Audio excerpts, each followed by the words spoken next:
I've reviewed a lot of weight benches here on my Usawa Fitness Garage Gym review channel, but I'm always trying to find a better one. So I recently picked up this Flybird Pro adjustable weight bench. Now, is it the best so far? Let's talk about it. It's a nice sturdy weight bench weighing in at just under 50 pounds. Now, it has a maximum weight capacity of 1,200 pounds. So if you ain't Thanos, you ain't maxing it out. Now, this bench is 48 inches long from front to back when flat, and also 48 inches tall from floor to the top when it's in its most vertical position. The seat sits a standard 17.7 inches high from the floor, and that seat is also 14 inches long and a foot wide.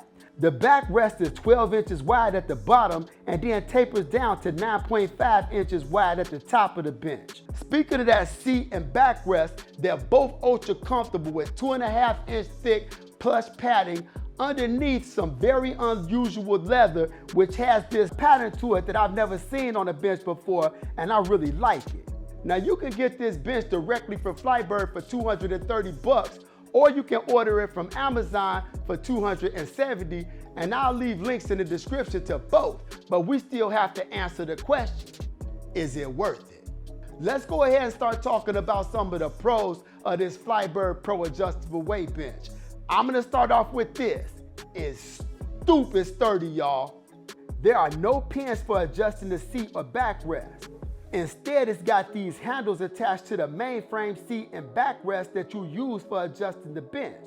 This is cool for a couple of reasons. Number one, it helps stabilize the crap out of this bench so it's always rock steady. I've only owned one other bench that adjusts like this, and I've raved about that bench in my reviews for years, so I really like this feature. This also makes the adjusting process ultra quick and safe because you never have to crank an adjustment knob down to ensure that you've got it locked in. For the incline, you've got 6 incline positions from the flat 180-degree point up to the 90-degree military press position. And for the seat, you have 3 adjustment points. This bench is leaning more towards prosumer than consumer in that it's heavier than most home gym benches out there, which usually weigh in around 25 to 30 pounds. At almost 50 pounds, this bench is built well, but it's easy to move around because this is the updated version, and Flybird has added wheels to pull it around when you need to move it.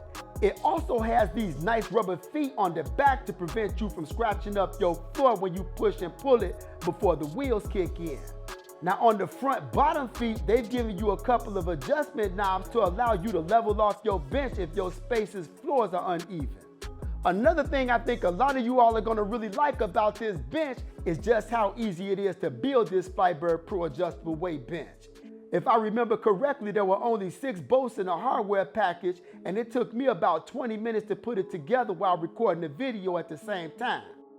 Now let's go ahead and flip over to the other side and start talking about some of the cons of this Flybird Pro adjustable weight bench. The first one has to do with your height.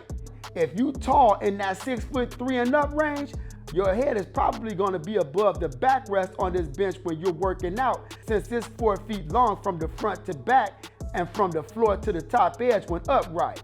Also, this bench adjusts from a flat 180 up to a 90-degree vertical position with no real option to decline, so you're gonna have to put this boy on blocks to get your decline work in, and even if you do, you won't have a foot hold down option to help you lock yourself in because this bench doesn't have one, which will also limit some of the core work you could do with it. One thing to remember when you're watching the review here on my Usawa Fitness Garage Gym review channel is that you're not only getting my opinion, but the collective opinions of everybody you see working out here on the things that I'm reviewing. This next point is one of those outside opinions that hasn't bothered me so much, but has affected some of my crew. It's that gap between the seat and the bench when the bench is flat. It's about a 2-inch gap, and some of my people find this uncomfortable when using this bench. Now, those are my pros and cons, but it's gonna be up to you to decide whether or not this bench is the right one for you, but hopefully what I spoke about here today will help you make a more informed decision.